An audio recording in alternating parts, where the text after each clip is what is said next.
I'm obviously very happy with the outcome of the case, and it looks like I'm not having to retire from my day job after all. But at the same time, I'm unbelievably frustrated that baseless claims like this are allowed to go to court at all. We've spent the last 8 years talking about 2 songs with dramatically different lyrics, melodies, and 4 chords which are also different and used by songwriters every day all over the world. These chords are common building blocks which were used to create music long before Let's Get It On was written, and will be used to make music long after we are all gone. They are in a songwriter's alphabet, our toolkit, and should be there for all of us to use. No one owns them, or the way they are played, in the same way that nobody owns the colour blue.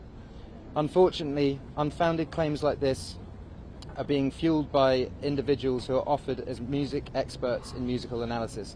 In this instant, the other side's musicologists left out words and notes, presented simple and different pitches as melody, and by doing so, created what I think we proved for all to see were misleading comparisons and disinformation to find supposed similarities where none exist.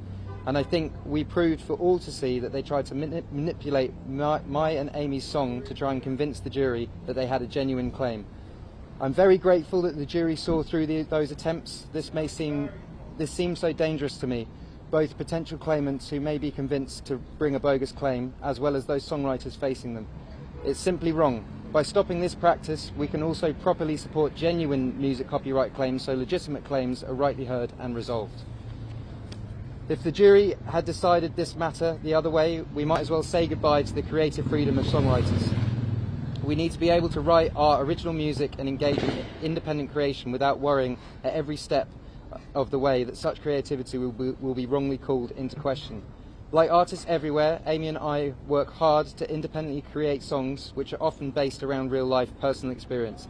It's devastating to be accused of stealing someone else's song when we've put so much work into our livelihoods.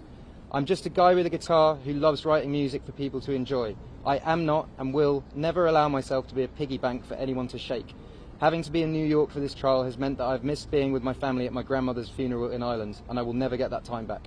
These trials take a significant toll on everyone involved, including Catherine. I want to thank the jury for making the decision that will help protect the creative process of songwriters here in the United States and all around the world. I also want to thank my team, these guys, who've supported me throughout this difficult process, and to all the songwriters, musicians and fans who've reached out with messages of support over the last few weeks. And finally, I would like to thank Amy. Neither of us ever expected that 9 years ago, from our wonderful writing session, that we will be here having to defend our integrity. Amy, I feel so lucky to have you in my life. Thank you. We need songwriters and the wider community to come together and bring back common sense. These claims need to be stopped so the creative process can carry on and we can all go back to making music.